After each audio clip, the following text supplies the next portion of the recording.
Hello. So, do you know when you've been triggered? I was triggered this morning, which I'll tell you about in a sec. But my intention is to make your day feel a little bit more brilliant. So, we're there, we're getting ready to go and walk up Kendall Fell. We are in the garage, the dogs are going mental. Our Frenchie gets so excited, and we've still not got the electric arm on our garage door. So, my husband is there trying to lift the door whilst also the Frenchie's going mental. And he'd done as I asked yesterday, which was to give it a little bit of oil and a bit of grease because it was difficult to push up and down. And in kind of the chaos of the morning, the garage door landed on my head, and in fact it still really hurts now. Now we have something called defensive rage, which is like an immediate response to something when we feel physically injured. Now, I didn't lash out or anything like that, but I felt instantly hurt and a little bit angry. But when I really reflected on it, there was something else going on, because when that occurred, first of all, my husband didn't apologise, but there's a reason for this, which I'll come on to. And secondly, he said, "Oh, are you all right?" in a really kind of uncaring tone. And I said, "No, I'm not." I said, "My head really hurts." Anyway, we walked down the hill, or I stropped off down the hill, being completely honest. And I thought, what's going on here? I'd been emotionally triggered. And that was because at the point of being injured, he didn't show any care in that moment. And there's a reason for that. So Mike and I, we have different strengths, different weaknesses. And in fact, our strengths are also our weaknesses. So if we look at the spectrum of dealing with emotions, at one end, I'm really sensitive. So I will pick up on the slightest nuance, which means I can get to the root of an issue very quickly and nip things in the bud. But equally, sometimes you're at risk of being hurt because you can see and hear what's really going on.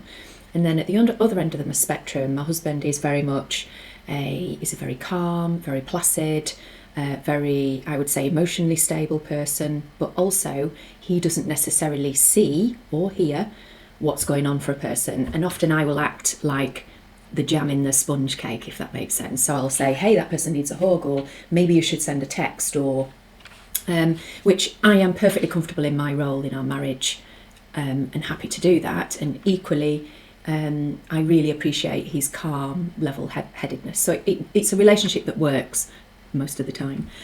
So I thought, what's going on here? Why am I could feel it in my throat. So that was a clue. So if you get a physiological response, that's a clue that you've been triggered. And also, if you don't quickly recover from an incident, and I wasn't recovering, the hurt on my head had gone, but emotionally I knew I'd been triggered. And when I reflected on it, it was because he didn't say sorry, as I mentioned, but the reason for that was he didn't realise he'd done it. He thought I'd done it myself. Talk about miscommunication. And the other reason was because he didn't show any emotional warmth that I'd been injured. And see if you can relate to this. So I am a child of the 70s stroke 80s. I'm Gen X, and we are a hardcore generation. And I suspect what went on in the 80s and the 70s has generated a type of parenting that we refer to as helicopter parents. We're there satisfying every need of our child.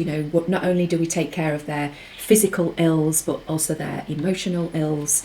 We've gone to the other extreme, whereas back in the 70s, if you fell over, you put a sticking plaster on your knee. If you were rich enough to have sticking plasters, we just used toilet roll.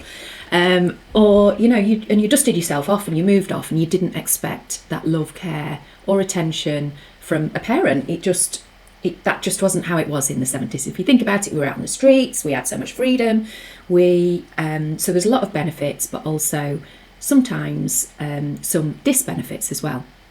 So that reminded me of an incident when I was growing up.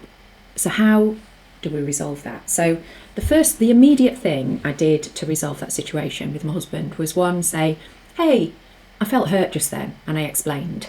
And immediately I could feel the emotion dissipate. And I could tell there was some miscommunication gone on, and that resolved it. So that's okay in the short term, but the reality is, because that's an emotional trigger, that will recur again. So take, for example, if I don't feel cared for in a moment, then I am at risk of having that same reaction. Now, the truth is, my husband is a really caring guy.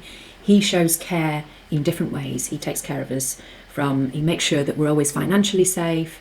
He makes us meals. He looks after us intellectually. He shows care and love in different ways. And that's absolutely fine. The issue is with me. It is my trigger. So what do you do about that? Well, in truth, you get rid of the trigger. And you know that I work with people when they have had a number of different triggers all go off at once, and it feels really overwhelming to the point of I'm just so stressed or anxious or depressed that it is then starting to impact me at work and at home. So what do we do about that? Well, we use a technique called havening, which gets rid of the trigger. It gets rid of the event that created the trigger in the first place, which will be locked in your childhood. And so that's what I'm going to be doing today. I will haven that away so that it doesn't recur and I don't have that same emotional response. Now, if you can relate to any of this, you can find out more about havening, how all that process works together, how we get triggered, and what you can do about it in my free webinar, which you can find links to book your slot below. So I hope that has helped. I hope it makes your day a little bit more brilliant, and take care.